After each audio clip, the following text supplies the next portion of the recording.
Good morning, YouTube, or good afternoon, or good evening, depending on when you're watching this video. Today is December 14th, 2022, and I am glad you're joining me here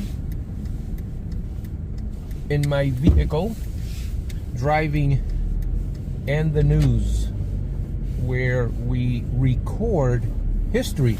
For those of you who don't know what we're doing here, my name is Freddie Cardona. I have a YouTube channel, and on that YouTube channel I have several shows.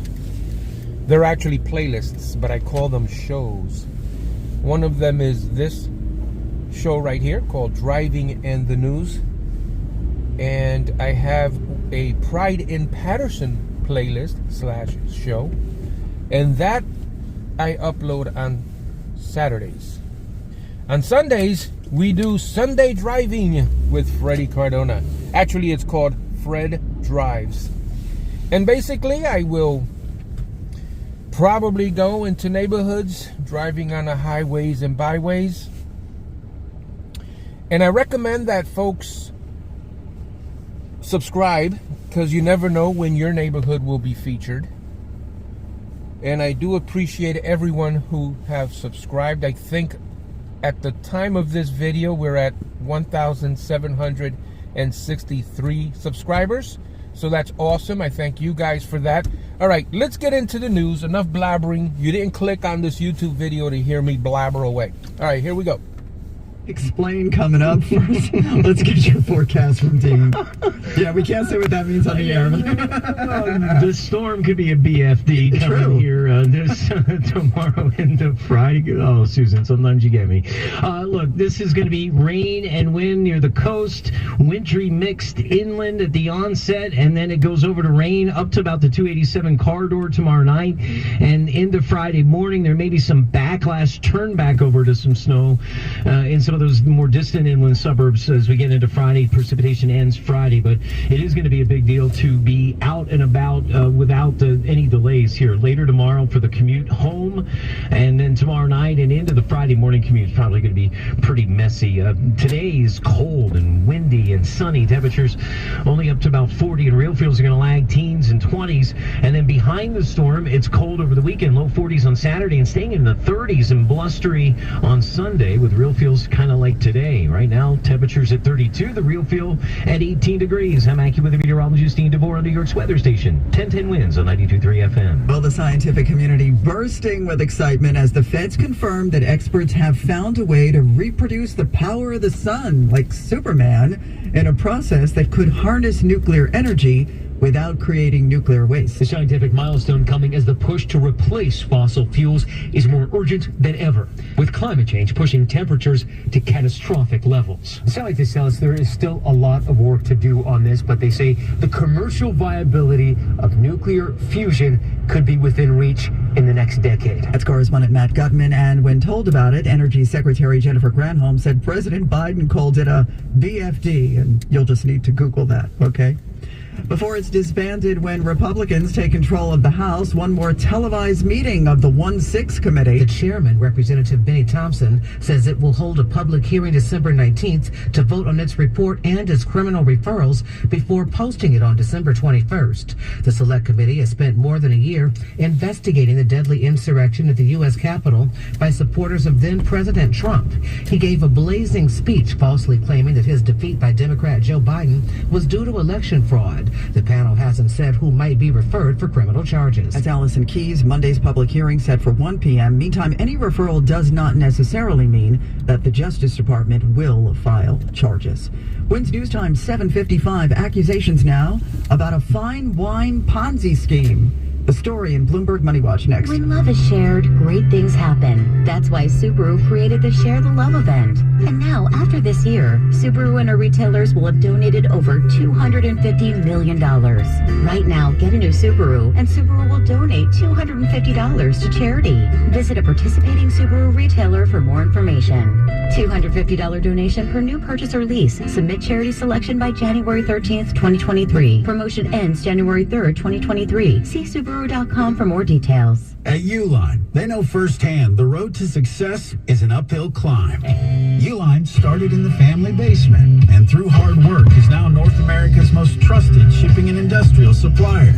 They get what it means to have the support of reliable, hard-working partners. So they keep 38,000 items ready to ship. Whether your company is still in a basement office or expanding cross-country, Uline will be there on your road to success. Visit uline.com. Now Bloomberg Money Watch, here's Steve Potisk. Well, Susan, anyone listening to 1010 Wins is fully informed about the collapse of cryptocurrency exchange FTX and the indictment of its founder. But investors in a much older business line may have lost out, causing some possible legal action. That business is Fine Wine, a senior executive who's accused of lying about the size and vintage of his firm's fine wine collection, duping investors out of at least $99 million, is facing extradition to the U.S. over the suspected Ponzi scheme. Now, the government says half of the investors are U.S.-based. The ex-chief financial officer of Bordeaux Cellars could face charges of fraud and money laundering. He says he knew nothing of any fraud. Now, Wall Street is standing by for the Fed's interest rate decision later today, and it's been bouncing around. Right now, S&P futures are down 6 points. NASDAQ down 19, down the red 33. Bloomberg Money Watch at 26 and 56 past every hour. I'm Steve Potisk for 1010 Wins on 92.3 FM. On my toast, on my pancakes, what a difference Golden Blossom makes, though it's sweet. Mom says it's good for me, and I believe her. In a cake, or in a cookie, or from a spoon, when I feel yucky, Golden Blossom honey makes everything taste better. My family loves my cooking, and I owe it all to my secret ingredient, Golden Blossom honey. Doesn't it feel great when all you hear around the table is, what did you do? This is delicious. Golden Blossom is a thicker, richer honey. That's why it tastes so good. I use it in everything, like my signature appetizer, baked free with honey, nuts, and apples. And be sure to try Golden Blossom honey mustard. It's yummy. Look for the green and gold label. And for lots of delicious recipes, check out goldenblossomhoney.com. Golden Blossom honey makes everything taste better. 7:58, 1010 Wins, 92.3 FM. Good morning, it's Susan Richard. Now this message, quick question for you. Did you live, work, or go to school in Lower Manhattan below Canal Street, either on 9/11 or in the 8 months that followed? I ask because if you did, you really need to contact Barrett. Wow, that looks horrible. A bit glary out here today. You may be eligible for both free life. Hopefully we'll be turning soon and there will be no glare. I hope. That was a pretty catchy tune, that Golden Blossom Honey, right? I was breathing in all that toxic dust. Golden Blossom Honey. Because they mistakenly think. And he sings too. First responders. Well, let's be clear. This fund is also for 300,000 downtown office workers, 25,000 downtown residents, and 50,000 students and teachers. And that's even if you're currently... How's the temperature inside the car, guys? For all of you that are riding with me here this morning, I hope the heater is working. It is about 25 out here today. WINS.com. Barish and McGarry, lawyers for the 9/11 community. WINS FM in HD1 New York. Hi, this is David Abelis. I play Ron Weasley in Harry Potter and the Cursed Child on Broadway, and I listen to 1010 Wins on 92.3 FM. Always live on the free Odyssey app. 31 degrees and clear, going up to 40. More people get their news from 1010 Wins than from any other radio station in the nation. Sarah Milano's our service aide, Eileen LaPalmer the writer, Justin Schrager the editor. I'm Susan Richard. All news. Wasn't Susan Richards Susan DeAngelis? Is 1010 Wins at 92.3 FM, New York. Good morning, 31 degrees, 8 o'clock, Wednesday, December 14th. I'm Lee Harris. Here's what's happening. The massacre at Sandy Hook Elementary School was 10 years ago today. The memory is still painfully fresh for those who lost children and loved ones that day. Some people say New Yorkers should have the right to die by euthanasia. They'll make their case in Midtown today. We're expecting another rate hike from the Fed this afternoon, probably just half a point this time. Lots of evidence may have burned up in a huge fire at an NYPD warehouse in Red Hook. It's still burning this morning. If you think your commute is the worst in the nation, new data indicates you may be right. Sports. The Devils and the Islanders lost. Argentina won, advancing to the World Cup final. 10-10 winds AccuWeather. Mostly sunny today, but still cold. We'll have a high of 40. The real feels will be in the 20s. We have some rough weather on the way for tomorrow. AccuWeather's Dean DeVore will tell us about that in a moment. Right now at 8:01, traffic and transit on the ones from Karen Stewart. Starting with a check on Long Island, we are still closed all lanes on the westbound Southern State Parkway at exit 18 for Eagle Avenue with an accident where a truck hit an overpass. All traffic's getting diverted off at exit 19 for Peninsula Boulevard. We are jammed on the westbound side from exit 21, and we are jammed on the eastbound side from exit 15 into exit 19 for Peninsula. Path trains, Newark to World Trade and Journal Square to 33rd Street line still delayed with switching problems. And on the subways, it's the Queensbound F and M's that are running with delays. New Jersey, northbound 1 and 9 express lanes at Newark Airport. We've got an accident in the left. We are jammed there.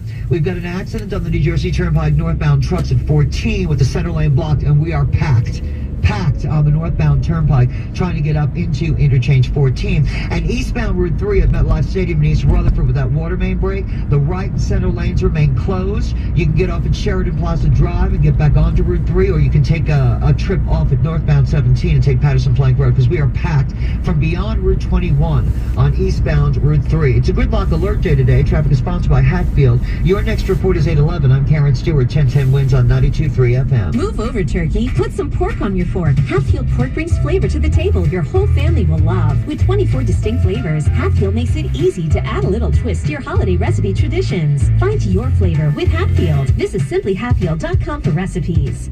Your biggest weather problem today might be the cold, or maybe all the squinting you'll have to do in the bright sunlight. But tomorrow's going to be a whole other story with lots of other problems. And AccuWeather's Dean DeVore is here to tell us all about it. Dean? Yeah, a strong coastal storm is going to evolve and move up along the eastern seaboard and really crank at us here with wind and rain near the coast. A wintry mix, at least initially, for the inland suburbs and maybe even into the city as this arrives tomorrow afternoon. But those areas within the 287 corridor should even go over to rain tomorrow night. Near and beyond the 287 corridor, this is where we're going to likely, during this storm later tomorrow night and into Friday, see mostly and even all snow in some areas well north of 287. They could have 1 to 3 inches at least from this in terms of slushy slipperiness. We may see some backlash turn around to some rain or snow showers into the afternoon on Friday before the precipitation ends. But again, for the city and the coastal suburbs, primarily rain, wind, and a real big mess Thursday night, Friday into Friday morning. We'll talk to you about it minute by minute as we go through the next couple of days on New York's weather station, 1010 Winds on 92.3 FM. 31 now, sunny. We're going up to 40. It was 10 years ago today we started getting unbelievable reports of a massacre at an elementary school in Newtown, Connecticut. Unfortunately, the reports were true. It began as a normal Friday when suddenly everything changed. Shortly after 9:30 this morning, Newtown Police Department received a call for help. This Sandy Hook teacher knew immediately something was very wrong. I heard pop, pop, pop. It sounded like gunshots. Children were instructed by their teachers. I was afraid when we had to go to our cubbies. For the Sandy Hook survivors, the emotions are still raw. Jackie Haggerty is now 17. The last 10 years have not been easy. And today in Newtown, there will be commemorations.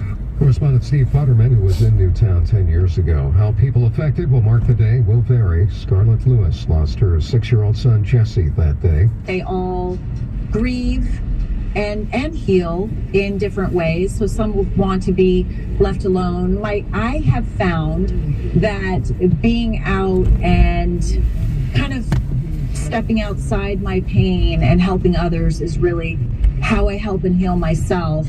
No classes today at schools in Newtown. New Yorkers have a lot of rights, but the right to die at a time and place of their choosing is not really one of them. Some people think it's time for that to change, as Glenn Schuck reports from Midtown this morning. Leading this press conference here in Midtown today, the group Compassion and Choices, urging New York lawmakers in Albany to pass the Medical Aid in Dying Act, which would allow medically capable adults who are terminally ill with only 6 months or less to live to make the decision to take a prescription to die peacefully. Darren and Amy Eilert, their daughter Ayla, passed away this past April from cancer at age 24. I think if Ayla had that option, it's just the peace of mind that or peace of spirit it would bring, even if she never chose to use it. would have been really impactful for her life. 10 other states in the country, including New Jersey, already authorize medical aid in dying.